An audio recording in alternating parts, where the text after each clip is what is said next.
quiero presentarles un video que muestra o refleja de manera muy práctica lo que el Señor quiere hacer con nosotros. Quisiera que por favor prestaran atención al video.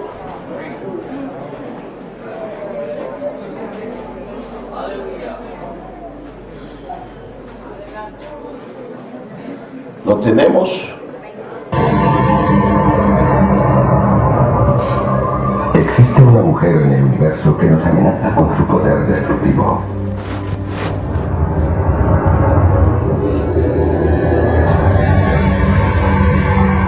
No se trata del misterioso agujero negro del centro de nuestra galaxia, que devora todo lo que lo rodea en un remolino de gravedad.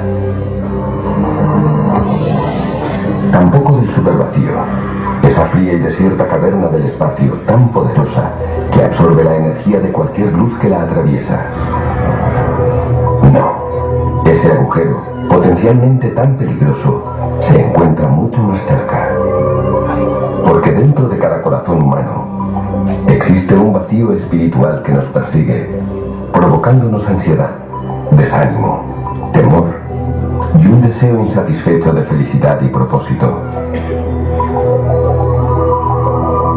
El filósofo Pascal lo llamaba el abismo infinito. Se trata de un vacío que intentamos llenar de 1000 maneras diferentes.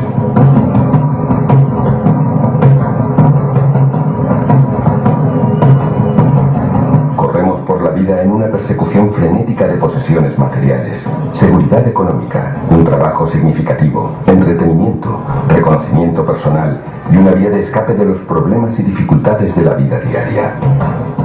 Pero cada uno de esos intentos supone como mucho un arreglo temporal, porque el agujero de nuestro corazón no puede encontrar satisfacción permanente en ninguna cosa creada. Hace 2000 años, Dios entró en nuestro mundo para llenar ese vacío definitivamente. ¿Su solución? Una muerte y una resurrección con el poder de transformar nuestras vidas. Se trata de un concepto difícil de comprender, pero quizás esto ayude. En el original griego del Nuevo Testamento, la palabra para transformación es metamorfo. Es la raíz de la palabra española metamorfosis, el término usado para describir un evento extraordinario de la naturaleza. Una oruga, un insecto terrestre, dolorosamente lento y casi ciego, transita su camino por la vida durante unas pocas semanas y entonces se encierra en una crisálida. Aquí, en el interior de la delgada cápsula, el cuerpo de la oruga se destruye, célula a célula. Pero no se trata de un suicidio, al contrario, la deconstrucción del insecto es la puerta a un modo de vida totalmente nuevo.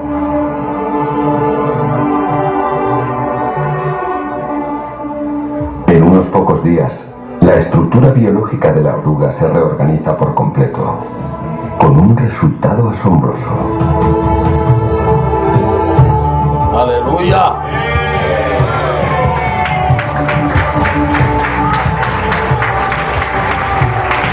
Este increíble cambio es una metáfora de la transformación aún mayor que Dios puede realizar en cada uno de nosotros.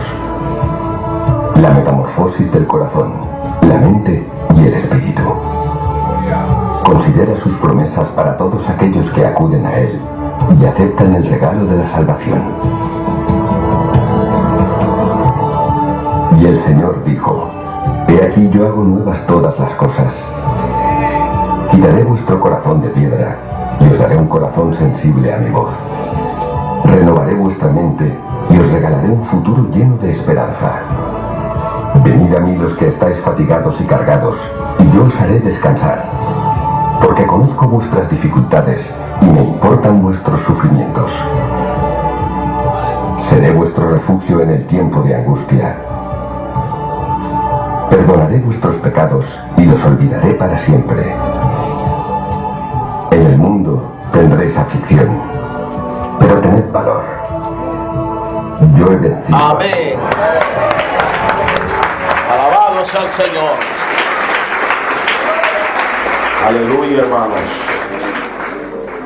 El Señor es maravilloso. El día de ayer tuvimos un tiempo precioso, desde la mañana hasta la noche. En el primer mensaje el Señor nos mostró el sentido de la epístola a los romanos, el trasfondo, cómo el Señor a través del apóstol Pablo pudo tener esas experiencias en su viaje, y a partir de allí entrar en una profunda preocupación por el evangelio que habían recibido, los que habían creído. Y ayer vimos que este evangelio tiene de alguna manera mostrado en Romanos dos aspectos: lo que Cristo hizo y lo que Cristo está haciendo. El enfoque de Romanos en lo que Cristo hizo tiene que ver con nuestro perdón de pecados, nuestra reconciliación con Dios, nuestra justificación, nuestra santificación, con el objetivo de llevarnos a la glorificación. Y es hacer de pecadores hijos de Dios, pero de hijos herederos de Dios, que es un proceso que tiene que ver con lo que Cristo está haciendo. Y esta figura que vimos en el video es clara. De hecho, el Señor, a través de Manolón, en una oportunidad usó este proceso para mostrar lo que Dios está haciendo en nosotros. El daño que Satanás causó en la caída del hombre fue interno. La naturaleza del pecado entró en el hombre. Pero también Cristo, en su muerte y resurrección, llegó a ser el espíritu vivificante. Y como espíritu vivificante entró en nuestro espíritu. Por eso Juan 14:23 dice: el que me ama, mi palabra guardará, y mi Padre le amará, y vendremos a él y haremos morada con él. ¿Quiénes vendremos? El Padre en el Hijo, como el Espíritu en nuestro espíritu. Porque Dios se hizo hombre para alcanzar al hombre, pero no solo para salvarlo y darle todos los beneficios que ya vimos: perdón de pecado, justificación, reconciliación, santificación, sino para entrar en el hombre. El Dios que estaba en el Antiguo Testamento es distinto al que está en el Nuevo. ¿Por qué? Porque el Dios que estaba en el Antiguo Testamento estaba fuera del hombre. El Dios del Nuevo Testamento está dentro del hombre. Y está dentro de nosotros haciendo un trabajo. Esta parte de la reconstrucción de células primero destruye algo que tiene que ver con la naturaleza de la oruga, y luego se reordena con las células de la mariposa. Entonces, dentro de nosotros está Dios. Yo recuerdo una ilustración de un escultor. Un escultor ve una piedra y él se imagina hacer algo. Por ejemplo, un elefante. Y usted ve la misma piedra que ve el escultor, y usted no ve el elefante, usted ve una piedra. ¿Sí o no? Sí. Pero el escultor ve un elefante. Si a usted le dan, no siendo escultor, un cincel, ¿no? Cincel y un martillo, usted no hallará qué hacer con eso, porque usted no ve el elefante. Pero el escultor ve un elefante. ¿Y qué empieza a hacer él?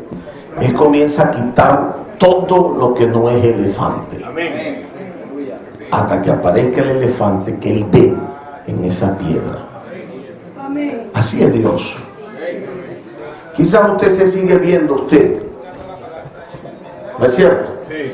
Quizás usted se sigue viendo como esa oruga, pero déjeme decirle que nuestro gran escultor, Dios, está viendo a Dios en usted.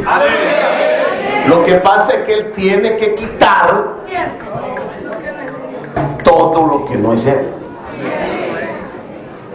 Y ahí es donde entra entonces el proceso de lo que Cristo está haciendo en nosotros.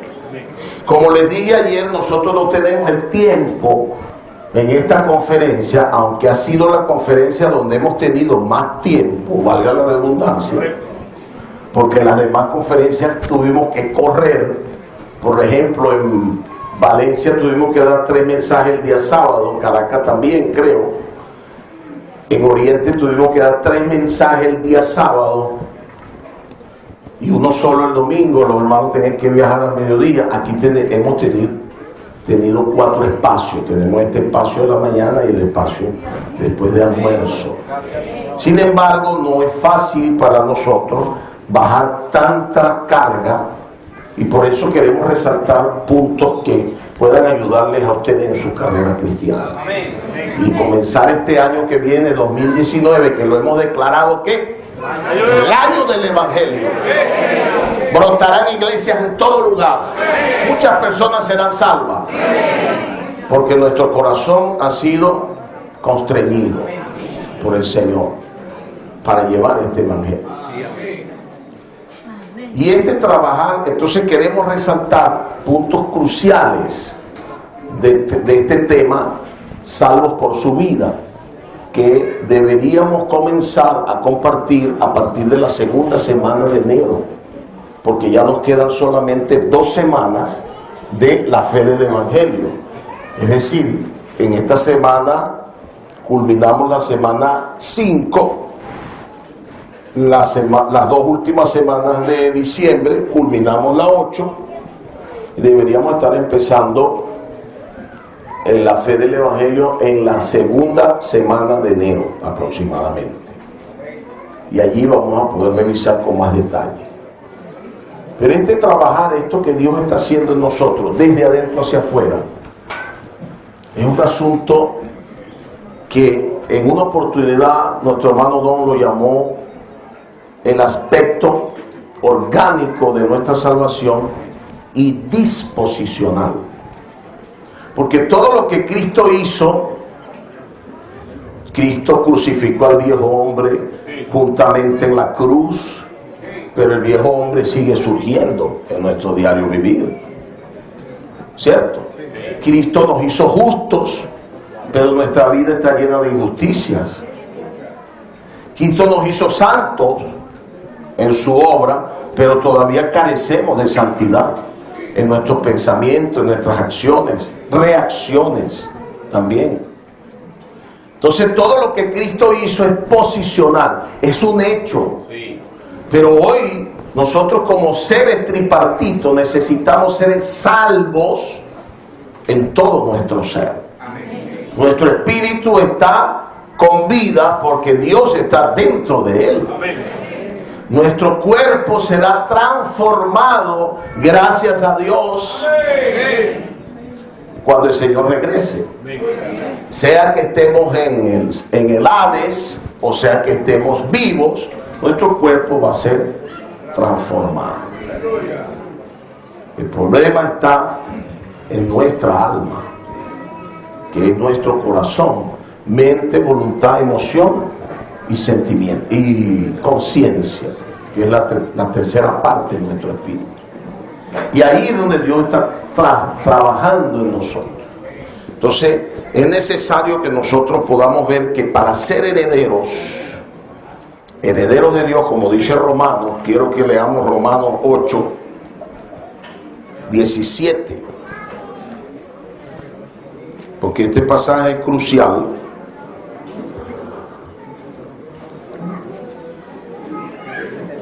Para que podamos bajar el encargo que queremos bajar hoy, en la mañana. Dice, y si hijos también herederos, herederos de Dios y coherederos con Cristo, si es que padecemos juntamente con Él, para que juntamente con Él seamos glorificado. Aparece este asunto. Ayer vimos un versículo clave en Romanos capítulo 1, versículo 16, porque el Evangelio es poder de Dios para salvación a todo aquel que cree. Y pudimos ver el proceso por el cual Dios pasó para llevarnos a ser hijos. Muerte, primero encarnación, vivir humano, muerte y resurrección. Y ahí se concluye el ministerio terrenal de Jesús. Nos hace hijos. Es decir, nos transfiere de pecadores a hijos. Del poder o de la potestad de las tinieblas al reino de su Hijo amado, a la luz. Fuimos transferidos. Pero Cristo, entrando en nosotros como vida, comienza otro trabajo, que es el trabajar de su Espíritu a través de llevarnos a entender cuánto necesitamos depender de Él. Porque una de las cosas en las que Satanás dañó al hombre fue en haberle hecho independiente. ¿Cierto? Sí. Un ser independiente. Sí. Un ser que decía no necesitar a Dios. Fíjense, la humanidad tuvo 4 caídas. Y esas 4 caídas son la base o la consecuencia de todo lo que vemos hoy. Sí. La primera caída no fue comerse la frutita o La manzana, o la hojita o la manzana o como usted quiera decir. Ese no fue el problema. era morir. Era moringa. Interesante, miren. Una revelación de Argenis. El problema no fue comerse el fruto prohibido. El problema fue la desobediencia. Y es por eso que usted ve un niño chiquito desobedeciendo. ¿Quién lo enseñó? Está en su naturaleza. La segunda caída, y fíjese que todas estas cosas son sentimientos que te llevan a una acción. Sentimiento de curiosidad llevó a Eva a la desobediencia. Cuando Caín trae una ofrenda a Dios y la ofrenda es rechazada, el hombre se llena de ira. ¿Cierto? Y la ira lo llevó a un homicidio. Mató a su hermano. La tercera caída, que está relacionada con el pecado moral de la fornicación. Los hijos de Dios se mezclaron con las hijas de los hombres y nacieron los nefilines, los gigantes, todas esas cosas raras. Creo que todavía hay cosas de esas por ahí, ¿no? Quedó algo. Y luego Génesis 6. Bueno, después de la tercera caída, Dios envía un diluvio, porque ya Dios no soporta la maldad de los hombres, y envía un diluvio. Y en este diluvio, Dios acabó con la humanidad, excepto Noé, sus hijos y sus nueras, ¿cierto? Y todos los animales que entraron en la barca. Y Dios tiene un nuevo comienzo con Noé. Amén. Porque Dios no desiste del hombre.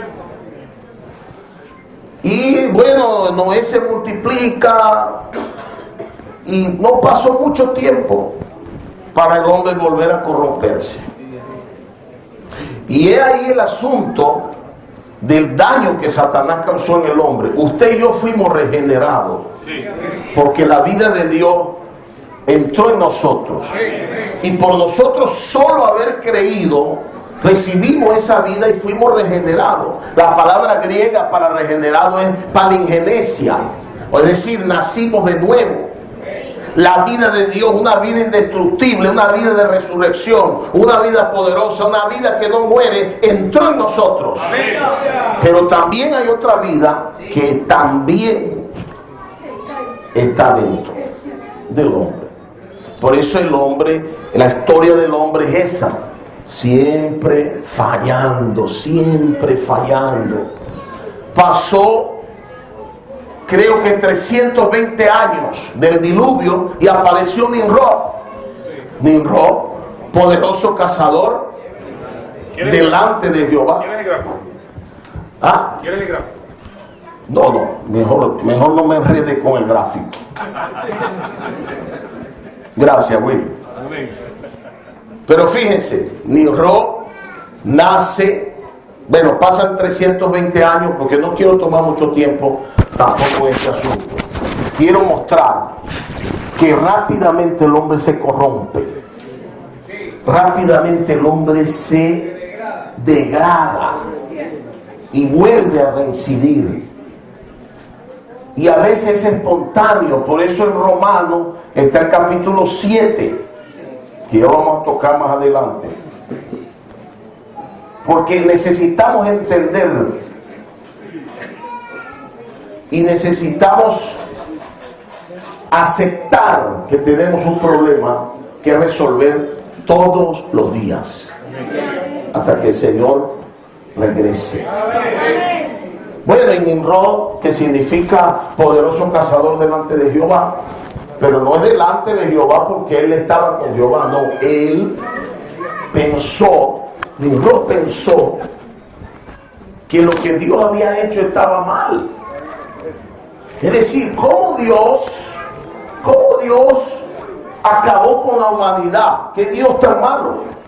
Él no lo vio desde el punto de vista de que era un juicio por causa de la maldad de los hombres, sino porque Dios quiso acabar con la humanidad. Entonces él comenzó a hacer una torre, que es la torre de Babel, en Génesis 11. ¿Y con qué objetivo Nimrod hizo esa torre? Primero la torre tenía piedras talladas con nombres de dioses. Dice la historia, eso no lo dice la Biblia, que tenía, porque ellos no aceptaban a Dios como su Dios. Muchas cosas.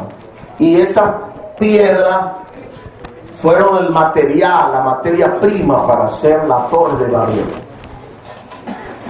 Objetivo de esa torre, que llegara a la cúspide del cielo. Porque Nimrod quería que esa torre sirviera para que se salvaran los valientes de la época si a Dios se le ocurría una vez más enviar un diluvio. Segundo, que es la arrogancia del hombre, la arrogancia del ser humano.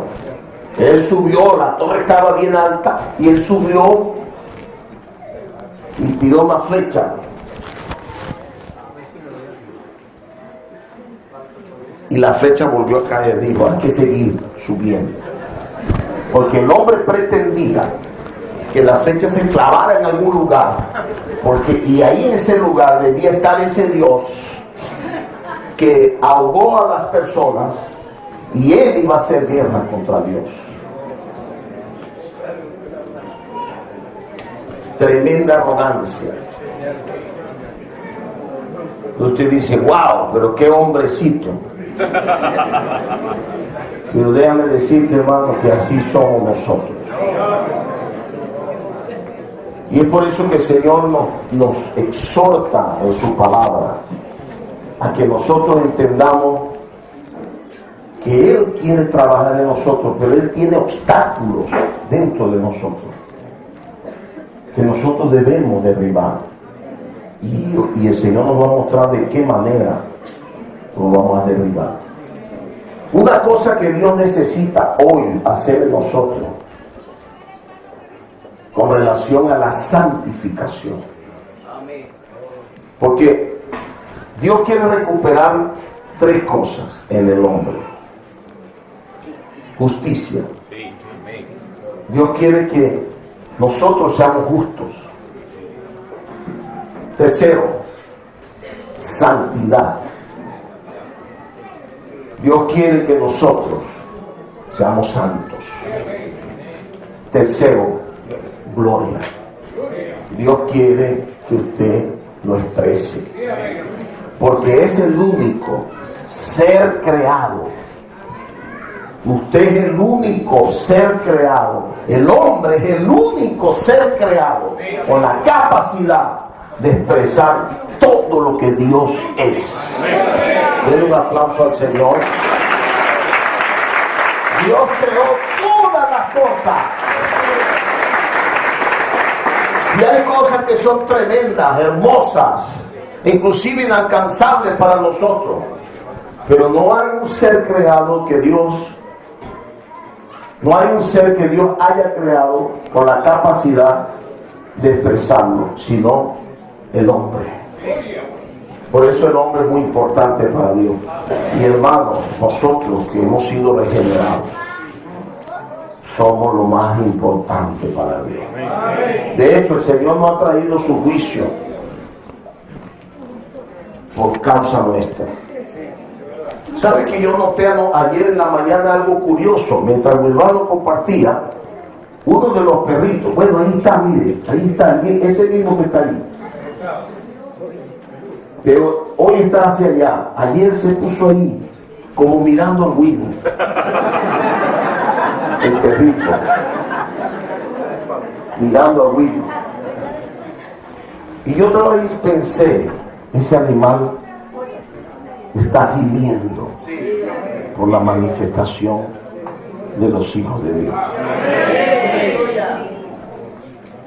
Y anoche me acordé otra vez. Me senté en el sofá después de cenar y mi perrita, mi consentida, se montó en el sofá y se acostó ahí, y yo comencé a acariciarla y dije, ella está gimiendo por la manifestación de los hijos de Dios. ¿Saben? La naturaleza gime, y eso curiosamente está escrito en Romanos, porque Pablo vació todo lo que él ganó en esos 2 viajes, cuando llegó a Corinto, ya para escribir Romanos, cargado por la situación de Acaya, la situación de Éfeso, la situación que era Asia, ¿no? La situación de Galacia, y él quería mostrar la importancia de este evangelio. Amén. La importancia de este evangelio completo, que te salva, pero que también quiere una expresión en esta tierra. Porque el reino que ha de venir tiene primero que manifestarse entre nosotros, entre sus hijos. Por eso Dios quiere trabajar su santidad en nosotros. Y es como tomar un vaso o una taza de té caliente. Sí, compartía la semana pasada el hermano José. El hermano Lee llamó a ese proceso la teificación. El agua tiene que estar hirviendo para que pueda lograrse la mezcla. Si usted mete en este vaso frío una bolsa de té, no pasa nada.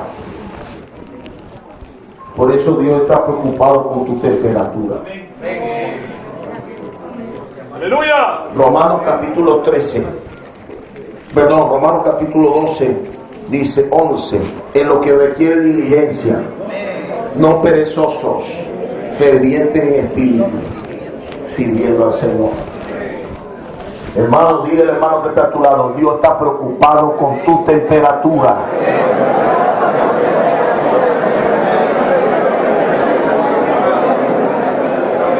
Está preocupado.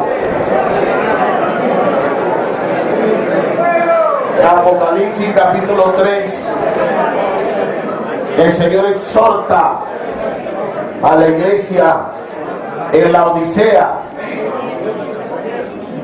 y le dice: tengo algo contra ti, no eres frío ni eres caliente, por cuanto eres tibio te vomitaré de mi boca.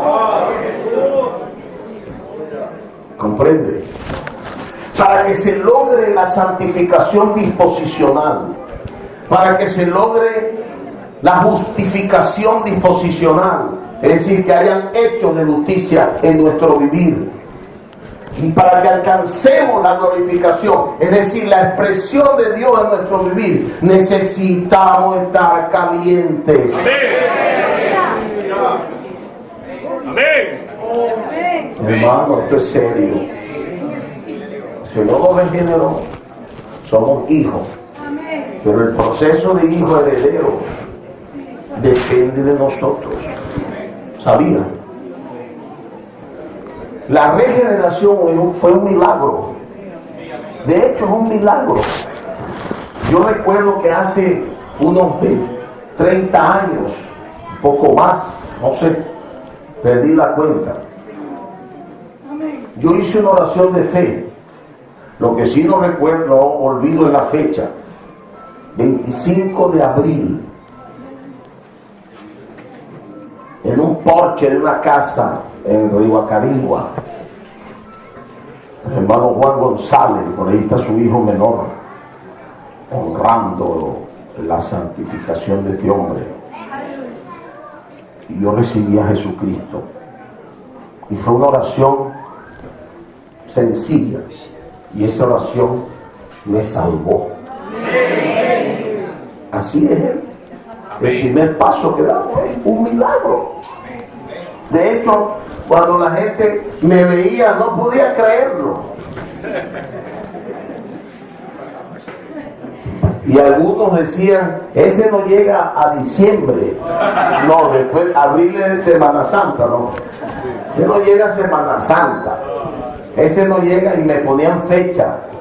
Y me ponían fecha. Creo que se cansaron de ponerme fecha.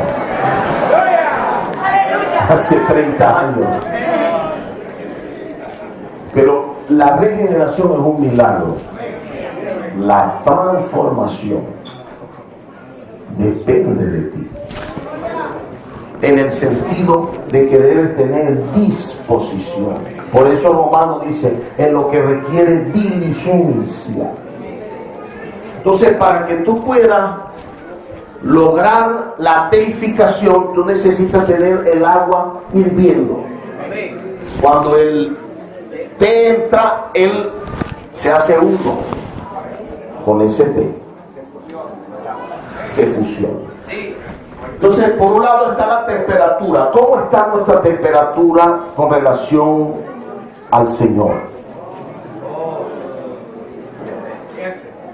¿Cómo está nuestra vida de oración, por ejemplo?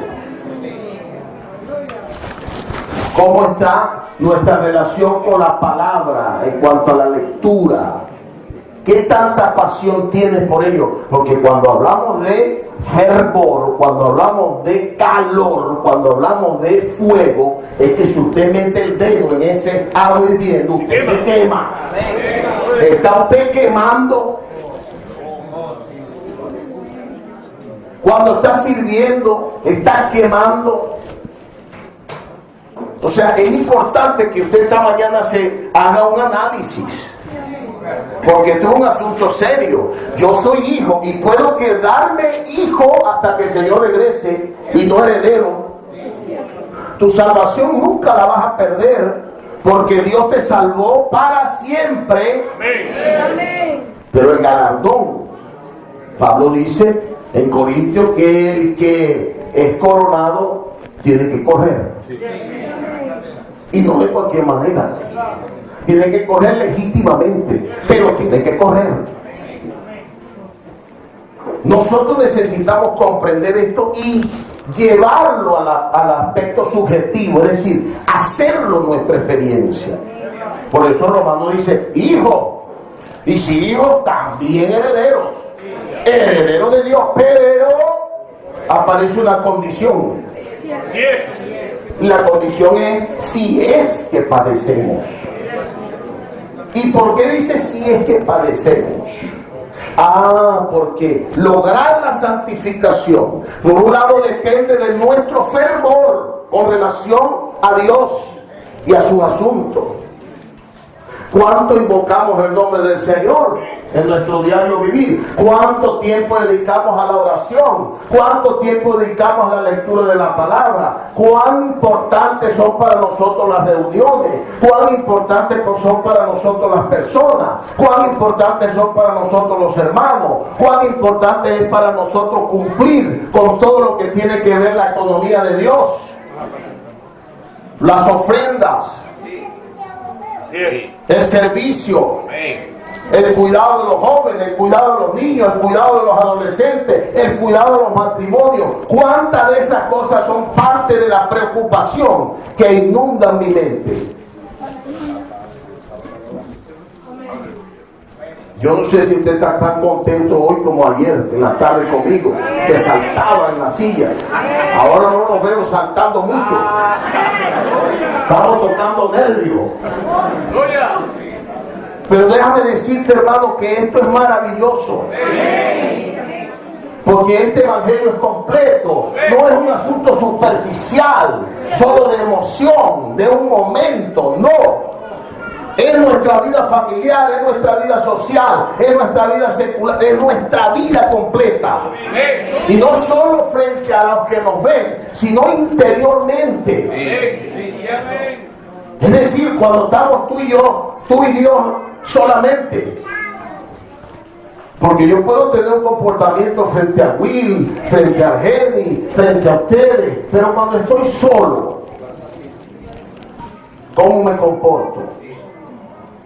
Aún con nuestra familia, que ya hay confianza, ¿cómo nos comportamos?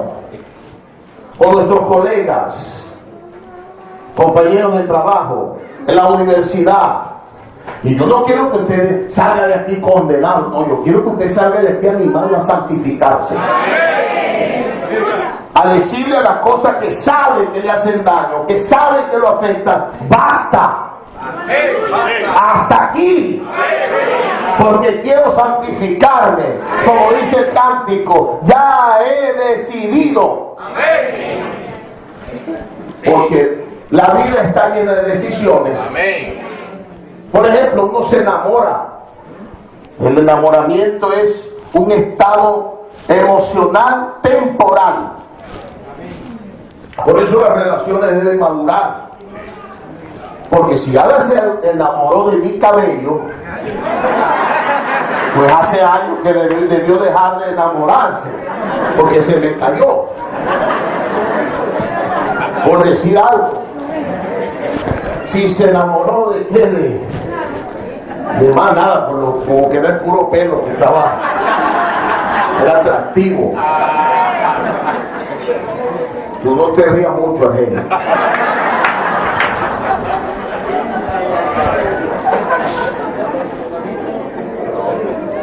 Es un estado emocional temporal.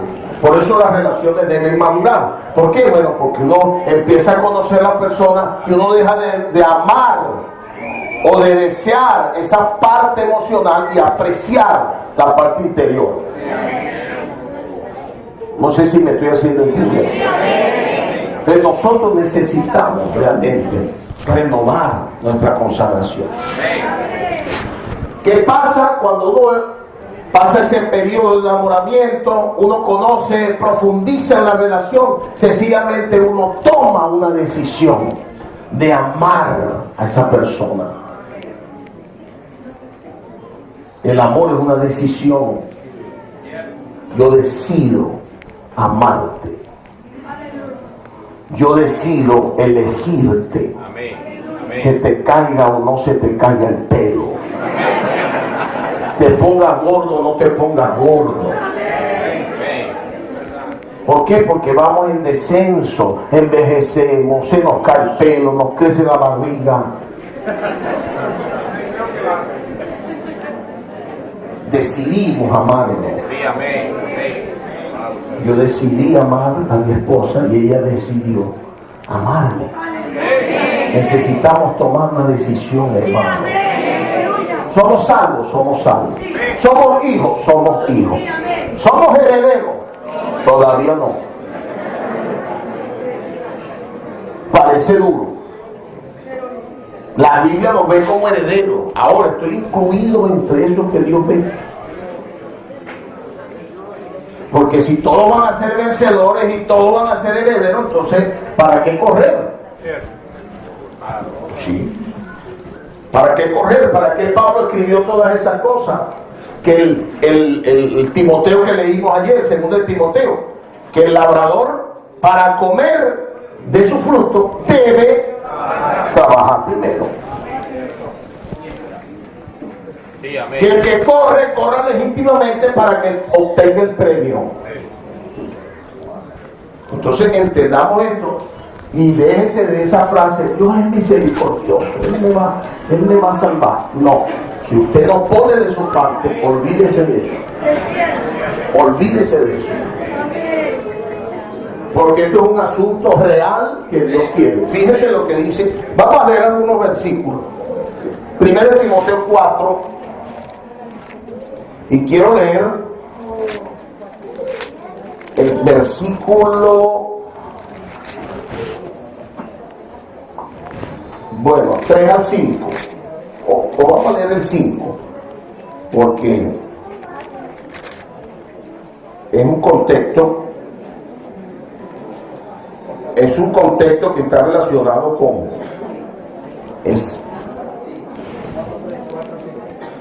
vamos a leer el 5.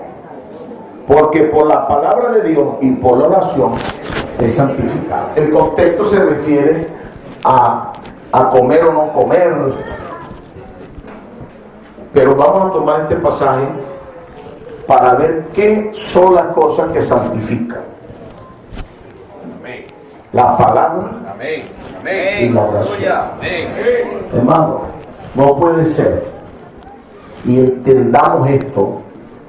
No hay cómo ser transformado si usted no lee la Biblia. Joven, por favor, joven. Si ustedes no leen la Biblia, ustedes no van a ser transformados. No van a ser transformados. Por eso necesitamos leer la Biblia. Porque la palabra es la que nos va a santificar. Es decir, la palabra es espíritu y es vida.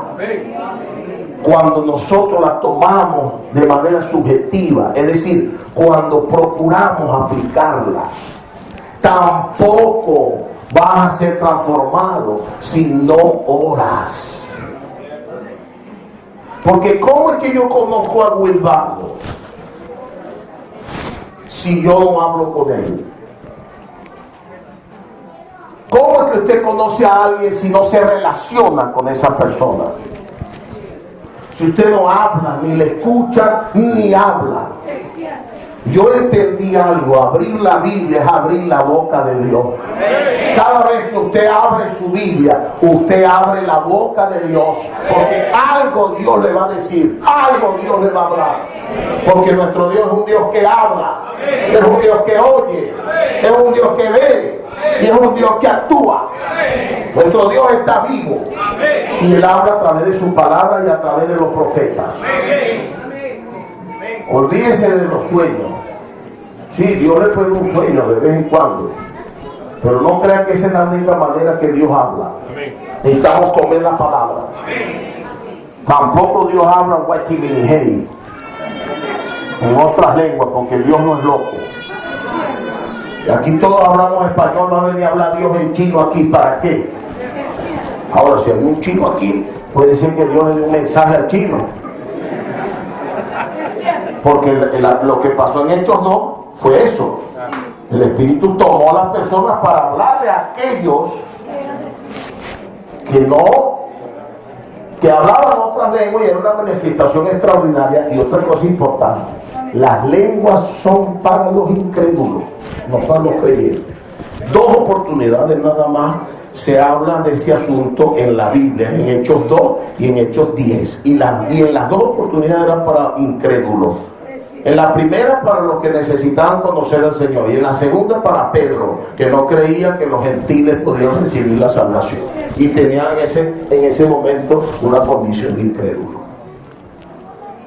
Espero que eso aclare cualquier duda al respecto de esa manifestación. Por eso necesitamos nosotros, hermano, de manera definitiva, abrir nuestro corazón para que el Señor pueda trabajar. ¿Qué es lo que nos santifica? La palabra y la oración. La palabra y la oración. ¿Por qué hay tantos debilitados en nuestro medio muchas veces? ¿Por qué hay tantos pecados morales muchas veces? ¿Por qué hay tantas situaciones almáticas, emocionales en nuestro medio? ¿Por qué hay tantas rebeliones, tanta chismorrería, habladuría, cosas que dañan y afectan el cuerpo de Cristo? Las podemos llamar, para resumir, enfermedades. ¿Por qué? Porque hace falta comer la palabra y hace falta oración. Entonces necesitamos ver este primer punto: palabra y oración. Con relación a la santificación podemos ver dos aspectos: el posicional y el disposicional. En el posicional vamos a leer un versículo, Hebreos 13:12, rápidamente porque el tiempo corre. Hebreos 13:12. Como dice: por lo cual también Jesús, para santificar al pueblo mediante su propia sangre, padeció fuera de la puerta. Esta palabra aquí nos separó. Ya no éramos parte de lo común. Porque cuando se tomaba un buey en el Antiguo Testamento para ser sacrificado en el altar para expiación del pueblo, ese buey que estaba en el campo ya había sido separado, pero estaba en el campo siendo preparado para el día del sacrificio. Pero estando todavía en el campo era común. Una vez que era pasado al altar, él dejaba de ser común. Era santo ahora. Y ahora era santo. A eso se refiere Hebreos 13, porque si usted lee el contexto, está refiriéndose a eso, a la parte de posición. Nosotros cambiamos de ser comunes pecadores a ser hijos santos para Dios. Ahora veamos el aspecto disposicional. 1 Pedro 2. Primera. Vamos a ver si es el 2.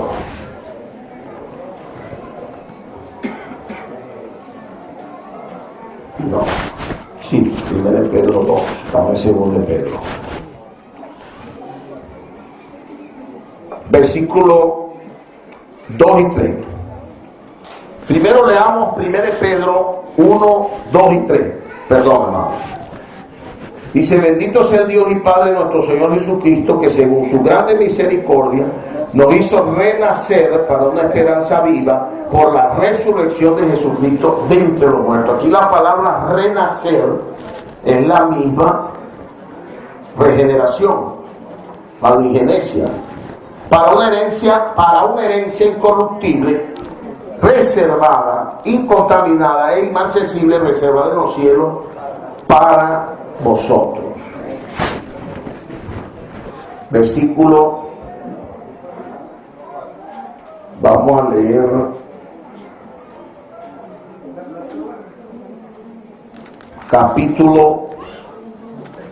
Tito 3:5. Tito 3:5. 1 de Pedro 1:15. Sí. Ok. Primero de Pedro 1:15. Vamos a leer primero 3:5 y luego vamos a ese versículo que yo estaba buscando. 1:15 y 16. 3:5 dice: nos salvó no por obra de justicia que nosotros hubiéramos hecho, sino por su misericordia, por el lavamiento de la regeneración y por la renovación del Espíritu Santo. Esto tiene que ver entonces con la santificación disposicional. Primera de Pedro 1, 15 y 16. Ok.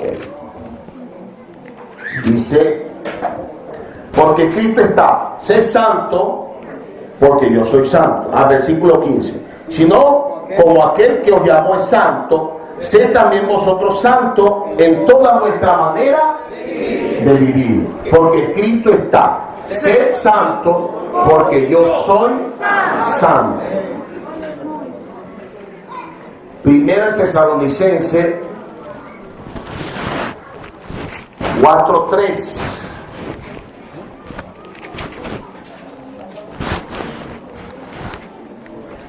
Dice, pues la voluntad de Dios es vuestra santificación, que os apartéis de fornicación. Y Hebreos 12:14.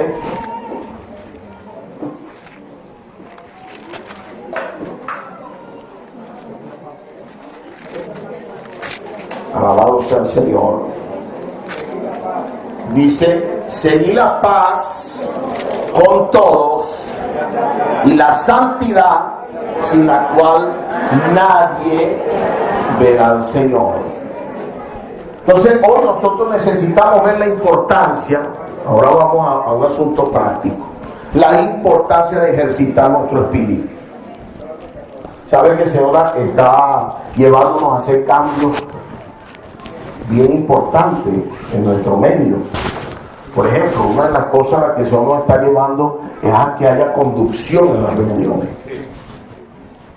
Y eso tiene que ver con que nos cuesta de alguna manera expresar. Yo consideré mucho lo que Ana compartió ayer, Ana Raquel, que dijo que la gente en el mundo, que le había comentado una compañera de milicia, que la gente del mundo expresa de manera tan libre las cosas negativas, y nosotros somos tan tímidos todavía para expresar con fuerza nuestra alabanza al Señor, nuestra adoración al Señor. O sea, cuesta que nuestra emoción sea tocada, nos cuesta expresar, y nos cuesta invocar, y nos cuesta orar, y nos cuesta tomar la palabra. Y esas son las cosas que nos van a santificar. Otra cosa importante en cuanto a la santificación es el asunto de dónde nosotros nos desenvolvemos, en qué esfera nosotros nos desenvolvemos. Y es necesario que nosotros veamos que hay dos asuntos importantes. Uno tiene que ver con la parte genética que ganamos de nuestros padres, que es un porcentaje muy pequeño relacionado a lo que nos forma como personas. Solamente un 30% de la personalidad que hoy tenemos es traída de la genética, 30%. El otro 70% depende del ambiente donde fuimos formados. No sé si me estoy haciendo entender. Entonces, yo quiero decir algo. Si usted vive en una esfera de violencia, ¿usted qué va a hacer? Si usted vive en una esfera de pecado, usted va a pecar. Por ejemplo, hay jóvenes que dicen, bueno, yo puedo ir a una fiesta porque yo no voy a hacer nada. Y está como la historia de la niña que quería ir a una fiesta y su papá le decía que no y no, hasta que tanto insistió que le dijo, bueno, vístete para llevarte, pero antes vamos a pasar por mi trabajo que necesito revisar algo. Y ella fue con él. Y entró, él trabajaba en una mina de carbón, y ella entró con él a la mina.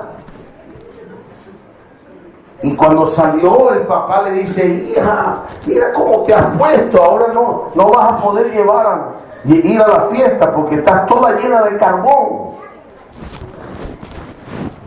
Y hay una reflexión. Y dice: ¿cómo te llenaste tanto de carbón si no tocaste nada? Ella le dijo: bueno, debe ser porque el ambiente está lleno de carbón. Entonces yo voy a la fiesta, pero yo no voy a beber, yo no voy a bailar, yo no voy a fumar. Pero es que el problema no está en la bebida, en el cigarro o en el baile, el problema está en el ambiente. Igual te vas a llenar de carbón. Nuestra santificación, hermano, depende también de la esfera donde nos desenvolvemos, de las cosas con las que nos comprometemos. Afectan nuestra santidad. Por ejemplo, hay películas que usted ve, no son malas, pero hay cosas ahí que afectan tu santidad. Entonces nosotros necesitamos tomar la decisión, como digo, desechando ciertamente. Hay un pasaje que dice que desechemos toda, ¿cómo es? Mentira. No, ese no es el versículo. Pero el asunto es que la decisión la tomamos nosotros. Porque hay una gran lucha en nuestro interior. Una gran lucha en nuestro interior. Y Pablo la descubrió en Romanos 7. Dijo: miserable de mí, ¿quién me librará de este cuerpo de muerte? Capítulo 7, versículo 24. Porque él encontró una ley en su miembro, que lo llevaba, ¿qué dice? Ajá, ese. Exactamente. Desechemos. Cuando usted se da cuenta en la Biblia, todo tiene que ver con una decisión que nosotros tomamos. Despojémonos del viejo hombre. No dice: yo te voy a despojar del viejo hombre. No, Él nos despoja. Pero nosotros tenemos que tomar la decisión de despojarnos. Aunque el viejo hombre fue crucificado en la cruz. Y en Romanos 6, Pablo afirma de que nuestro viejo hombre fue crucificado. Pero en la vida práctica debemos crucificarlo diariamente, decidiendo por Dios. Y en Romanos 7 encontramos la ley de Dios, ¿sí? La ley de nuestra mente, la ley de nuestros miembros, la ley del pecado y de la muerte. El hombre por naturaleza quiere hacer algo bueno. Fíjense, por ejemplo, Pedro Escobar, era que se llamaba Pablo Escobar. Ese hombre hizo desastre en Medellín, volvió Medellín el infierno, sicariato, todo eso. Que después eso se transfirió aquí. Pero el hombre era llamado el zorro, porque él le daba plata a los pobres. En diciembre le regalaba juguetes a los niños. ¿Por qué? Porque en él había la necesidad de hacer el bien. ¿Y qué dice Pablo ahí en Romanos 7? Bueno, en mí está hacer el bien, pero no. Es decir, en mi mente sirvo a la ley de Dios, pero con mis miembros sirvo a la ley del pecado. ¿Cuál es el arma para pecar? El arma para pecar, nuestro cuerpo. Por eso Jesús crucificó la carne. Y cuando estaba en la cruz clavado, entonces Dios puso el pecado del mundo sobre él y juzgó el pecado. No lo hizo antes, lo hizo cuando estaba en la cruz, cuando el arma para pecar estaba crucificada, es decir, no tenía cómo pecar. Nuestro cuerpo sirve para ser arma de justicia o ser un arma para pecar. La ley del pecado nos lleva a pecar. La ley de Dios, la ley de nuestra mente quiere agradar a Dios, quiere servir a Dios, pero con su propia fuerza. Y todas estas leyes son poderosas. No subestime usted la ley del pecado y de la muerte. No piense usted que puede vencer estas cosas con su propia fuerza, porque no va a poder, va a fracasar. Por eso Pablo dijo: miserable de mí, ¿quién me librará de este cuerpo de muerte? ¿Quién me librará? Entonces, la ley de gravedad, que es sencillamente que todo lo que sube tiene que caer, es vencida por una ley más fuerte que ella. Entonces usted se monta en un avión que tiene una ley, la ley de aeronáutica. ¿Cómo? Ley de sustentación. La ley de sustentación, bueno, gracias a Dios por los ingenieros. Ella vence la ley de gravedad. Solamente que la vence temporalmente. Porque al final él tiene que aterrizar, pero la vence. ¿No es cierto? ¿Cuál es la ley que vence estas cuatro leyes? La ley del Espíritu. Entonces Pablo dice ahí en el mismo Romanos 7: gracias doy a Dios por Jesucristo. Gracias doy a Dios por Jesucristo. Vamos a leerlo, porque es hermoso. Bueno, hay una ley que nos somete, pero hay una ley más poderosa que vence estas cuatro leyes.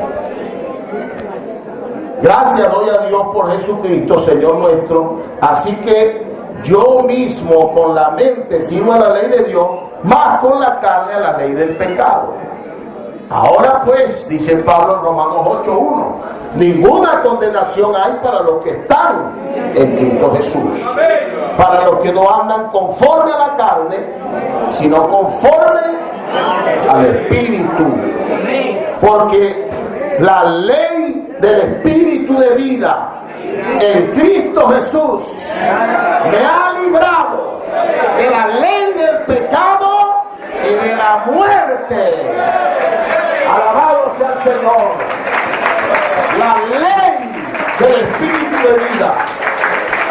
Para ello necesitamos entrar en este fluir, invocar el nombre del Señor, orar, leer la palabra, congregarnos, buscar con diligencia crecer en vida, para que podamos realmente vencer la ley del pecado. A veces el diablo te dice: tú no puedes. ¿No es cierto? Tú no puedes dejar de mentir.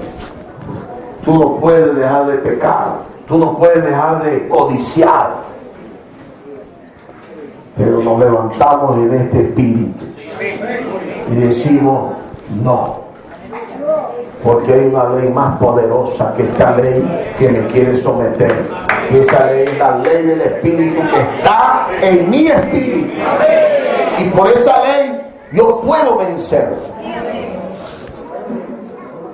Ahora el Señor necesita mantener este cuerpo, que es la arma para pecar, sometida, sujeta. Y para ello, entonces el Señor trajo una situación que se llama padecimiento. Una experiencia que se llama sufrimiento. Por eso Romanos 8 dice: si es que padecer. ¿A cuánto le gusta padecer? Levante la mano. ¿A nadie? Imagínense el Señor Jesús en Getsemaní. Dijo, si es posible, pase de mí esta copa, pero no sea como yo, sino como tú.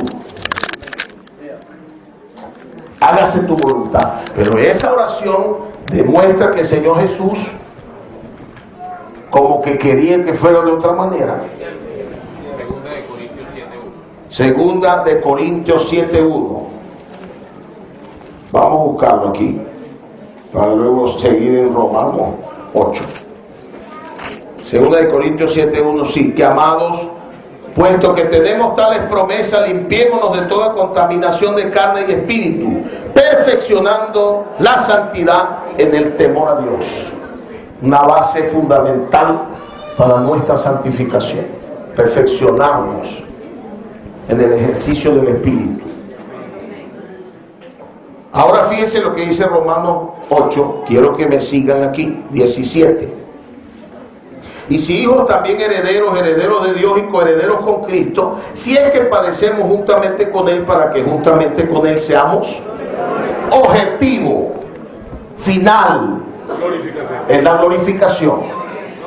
Pero hay una condición, que hay que padecer. Entonces Pablo comienza, vamos a leer algunos versículos porque no tenemos ya tiempo para especificar cada cosa, pero vamos a leer el 18. El 18 me encanta.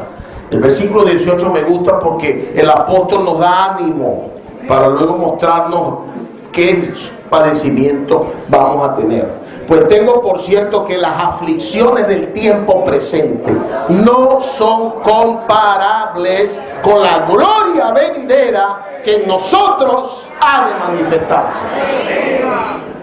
Quiero decirte algo, hermano querido.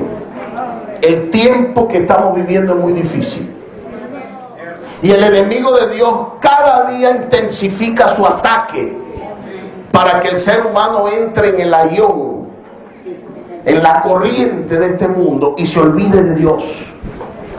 El enemigo de Dios quiere que tú creas que la Biblia es un libro común. El enemigo de Dios quiere que las personas crean que Dios no existe. Y en cuanto a nosotros, quiere que tú pienses que Dios no está contigo. Porque estás sufriendo, porque tienes necesidades, porque tienes padecimiento. Pero déjame decirte que las aflicciones del tiempo presente no son comparables con la gloria venidera que en nosotros ha de manifestarse. Por otro lado, el Señor Jesús nos dijo: en el mundo tendréis aflicción, pero confiad, yo he vencido al mundo. Versículo 28 dice: y sabemos que a los que aman a Dios, todas las cosas le ayudan a bien, a los que conforme a su propósito son llamados. Nosotros no, quiero decir algo, Dios no nos debe nada. Porque a veces nosotros pensamos que Dios está comprometido con nosotros porque nosotros le servimos, porque nosotros ofrendamos, porque nosotros nos entregamos. Y no es así. Mientras usted más se entrega, más Dios lo va a restringir. ¿Para qué? Para que usted sea glorificado. Entendamos en esta mañana que el objetivo de nuestro sufrimiento, el objetivo de nuestras aflicciones es la glorificación. No es sufrir por sufrir, es para glorificarnos. Y por eso Pablo dijo entonces en el verso 31: ¿qué pues diremos a esto? Si Dios es por nosotros, ¿quién contra nosotros? El que no escatimó a su propio Hijo, sino que lo entregó por todos nosotros, ¿cómo no nos dará con él todas las cosas? ¿Quién acusará a los escogidos de Dios? Dios es el que justifica. ¿Quién es el que condena? Cristo es el que murió, más aún el que también resucitó, el que además está a la diestra de Dios, el que también intercede por nosotros. Pablo en este versículo está diciendo: aquel que fue crucificado, aquel que fue golpeado, aquel que fue vejado, aquel que fue maltratado, aquel que fue traicionado, está sentado a la diestra de Dios Padre. Esa fue su victoria, esa fue su recompensa. Y entonces Pablo dice: ¿quién nos separará del amor de Cristo? ¿Quién? Tribulación, angustia, persecución, hambre, desnudez, peligro, espada. Como está escrito, como está escrito: por causa de ti, Señor, somos muertos todo el tiempo, somos contados como ovejas de matadero. Hermanos, lean conmigo el 37. Antes en todas estas cosas somos más que vencedores por medio de aquel que nos amó, por lo cual